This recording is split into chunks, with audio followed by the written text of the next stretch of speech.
Ever since I've been a very young child, I've always struggled to read books, whether that's because I've always preferred doing sports, going outside and being active, or whether that's because I just find books incredibly boring to sit down and read.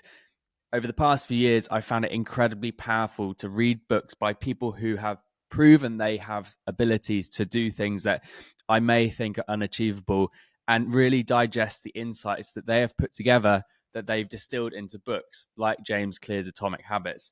Now, I'm going to run through 5 of the books that have genuinely transformed my mindset over the past few years and mostly in the past 6 months as I've been embarking on doing 2 things. One is setting up my supplements business, and the second one is growing my newsletter business. And those 2 things have required a extreme amount of focus on my behalf, but also learning from other people who are doing similar things has been a massive time saver. And that's probably the biggest thing I've taken away from all of these books as I dive into them is you can save yourself so much time and hassle by just reading what other people did. For example, I think James Clear has hundreds of thousands of subscribers to his newsletter. Likewise, Morgan Housel, who wrote The Psychology of Money, has just an incredible following and he can launch other ventures from that. So these books are not only filled with knowledge, but you're listening to something and you're reading something from the mouths of people who have done extremely successful things. And so if you're like me and you've always struggled to read, just use that as maybe your motivation to dive into some of these books, because you can just get a head start on where you want to go by following the direction and the path these other people took. One of the most well-known books is The Psychology of Money. And it may sound really simple, money is money, but actually when you start diving into this book, you realize how much perspective we have on money is driven by the media. And you don't have a true sense of what money is until you start dissecting what you need in your own life. Also, what you need in life from money is maybe not what you think. You know, if you want to go on holiday every single year, that's way different from the monetary needs that you need if you want to have a house around the world. And so this book is fantastic for just developing the mindset of what you need rather than what you think you want. And that divide for me was a really great unlock to understand, hey, maybe what I want is not what I need. And hearing that from someone else was a massive way to get my brain to focus on completing the actions that I need to get the things that I need, not necessarily the things that I want. Because when you think you want something, it's quite often not something you need. And so I found this book extremely helpful for narrowing in to what I need. And therefore, on a day-to-day basis, I'm just doing the actions that I need to do, which sounds stupidly simple. But if you analyze your own life like I do all the time, you realize you do so many things that actually aren't helpful. They're not useful. And having some insight from someone who's dived into that is extremely useful. So it's an incredible book. Go read it if it sounds interesting. Next up is Atomic Habits by James Clear. Now, as I've been training over the past few years for some crazy fitness events, you know, I completed my first Ironman 70.3 a couple years ago. I completed my first 1 hour 30 half marathon last year, and I'm sure I've got some other fitness events coming up. A lot of these things that were written down are things I hadn't necessarily thought were strategies. You know, getting up every single day and just putting dedication first over motivation, because sometimes, especially if you're training for something like a marathon, you're not going to have the motivation every single day. But the ability to get yourself up and out the door every single day at, say, 6 a.m. to complete a training session, you're ingraining habits into your mindset, which will permeate across everything in your life. And so building a framework of habits in your own life is not just about having a boring checklist where every single day you say, I've done this, I've done this, I've done this. Building atomic habits into your lifestyle is more about setting yourself up on autopilot so that things that are going to make you succeed in life are just automatic. And the ability to put your life on autopilot with some extremely focused and strategic day-to-day activities massively unlocks productivity. You know, as I've set about training every single day for the past 2-3 years, so this book is absolutely vital if you really want to internalize frameworks and structures in order to put your own life on autopilot. That's all I'm going to say about it, because you're going to get something out of that book that I might not have got out of it. And you may well think, okay, I want to subscribe to James Clear, to his weekly newsletter, because I want to hear what else he's reading, which is what I don't do. I don't listen to what he says every single week. But this really helped me understand that habits are so important. And even though I do some things on autopilot, I could do more on autopilot. And so it's a phenomenal book if you want to put your life on autopilot, which means you're going to take some stress out of your day-to-day life. So it's an incredible book. Digest it. Now, if you're listening to this or you're watching it on YouTube, then you may think, hey, I don't know why I'd read these books. I don't know how I'd put my life on autopilot, because you may not have a strategy for where autopilot is useful. If you already run a small business or you're a creator and you know the things that you have to do day to day, those books are going to be fantastic, because if you build automatic habits and you build a very clear game plan around the things you have to do day to day, it's going to be a massive unlock for your productivity. But if you're starting from scratch and you actually don't know what you want to dedicate your time to, or you don't know how to find something you're passionate about in life, which for me is just about doing lots of things in your life and seeing which ones you enjoy the most, then there's an incredible book called Ikigai. Ikigai is a Japanese framework for basically finding your passion in life.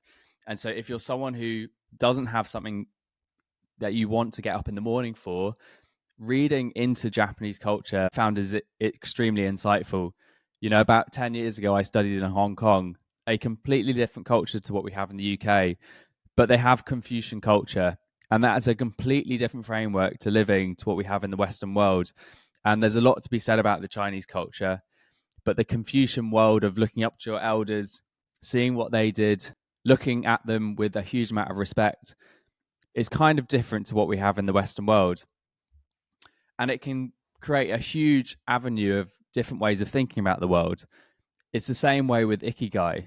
If you actually put together your own framework of how to find your passion in life, which Ikigai, if you follow the Japanese secrets to living a happier life, you go through this following framework. You have to analyze for yourself what you love, what the world needs, what you can be paid for, and what you're good at. And when you analyze those questions really thoroughly in your own mind, you come up with an incredible understanding of what you want to do with your time every single day. And so if you are a creator, a business owner, a small business owner, a chief exec, and you know every single day you have a list of things you have to do, this book may not be for you. But if you're someone who's starting on their journey and wanting to redesign your life, basically, it's a phenomenal book to help find your passion. And so if you're feeling stuck, read it. If you don't know where you need to start, read it. If you want to roll the dice and do something different with your life, read it.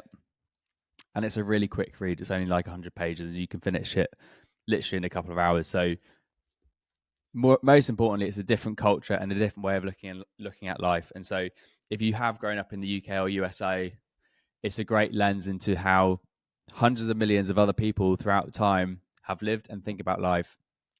And it should give you a great framework for moving forwards. The final book that has been extremely helpful for my life, as I mentioned at the beginning of this video, running a business, setting up a newsletter business, in my own personal professional life, I'm also someone who runs marketing teams. And for the past few years, I've been in startups where I've had to manage people, grow revenue streams. And in a startup environment, you don't have frameworks and you do not have structures that, for example, an Accenture, a McKinsey, a PepsiCo has. And you kind of have to wing it, but at the same time, come up with frameworks that are very specific to an individual company that can help them grow. And so a startup drinks business is completely different to a startup video production company, which is very different from an SMMA style business, which is very different from, say, a toy business. This book, which is called $100 Startups, is a phenomenal framework for understanding, okay, how can you just get started building a business? And even if you're someone who has been in a startup for a long, long time, or you've been in business for a long, long time, what I really took out of this was first principles thinking. Everybody can get started building a startup today. It really does paint a picture. If you are stuck in a job and you want to leave, or you are young and you want to start your own business, It's going to teach you the frameworks that are required in order to how to launch a startup. And so it's not going to teach you exactly how to build a business. It's not going to teach you about gross margin. It's not going to teach you about EBITDA. It's not going to teach you about cash flow. But what it is going to teach you about is how you can just do what you want, do what you love. And it will make you realize that you don't need much to really create the life that you want from day one. So some of the things this covers here is the one-page business model. Give them the fish. I'm not going to tell you what that's about. You got to go read it. It's quite interesting. How to franchise yourself. You know, if you're trying to scale your business and you don't know where to start and you want to expand, it's a phenomenal little insight into how you can think about growing your business.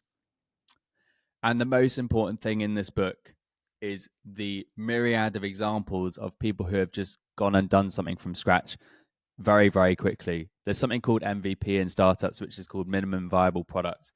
And basically, it means you don't need something perfect to launch, just launch it. And the reason for that is when you create something as a founder, often you'll be wedded to the emotion of what you wanted to create. And you'll think that the vision that you wanted to create is going to lead to a successful business. Quite often, that is not the case. Quite often, the most successful businesses are not based on passion and they're not based upon what you think you wanted to create. It's based upon launching something and iterating it based upon customer feedback. And so the $100 startup is ultimately a way of saying, don't put much money into something, just launch and see what the reaction is. You may find out that your copywriting is shocking. And so people don't know what you're offering. You may find out that your brand positioning is not premium enough for, say, for example, if you're trying to sell $400 sunglasses and your brand is not premium enough, it doesn't feel premium enough. You may have a spelling mistake on your website. You're going to learn all that. And maybe actually you should be selling $25 sunglasses with what you've created. That can still be a phenomenal business. But what the $100 startup is going to teach you is from examples of people around the USA, mainly because it's a USA based author, I think. Chris, I apologize if you're not from the States. It's really going to teach you that you can just get started today, build something from scratch, and you don't need that many things in order to start your first business. I do a lot in e-commerce, and you can go to Shopify today and launch an e-commerce store for $1. Now, some people may say, well, you got to have a store design, you've got to have email templates, you've got to have all that stuff, but you can do all that within Shopify. There's templated stores already, and Shopify is within Shopify's interest to have good themes that perform. And so that's what I've done for multiple businesses. You just pick a standard Shopify theme, you find a drop shipper who can create a product for you. I'm not talking about drop shipping where you just find a random product. I'm saying create a brand, design a logo, find a product that you know you'd be happy selling, and you can sell it on Shopify very, very quickly. And as I say, for the first 30 days, I think, or for the first 3 months, you're going to pay $1 a month. And so that really epitomizes what the $100 startup is about. You can just get started. And that may be the best kick in the backside you need to get going, because life's never going to be perfect. There's never going to be the perfect condition to build a company. And these examples of people who, for example, built a coffee shop, we're not talking about a $1 billion software company.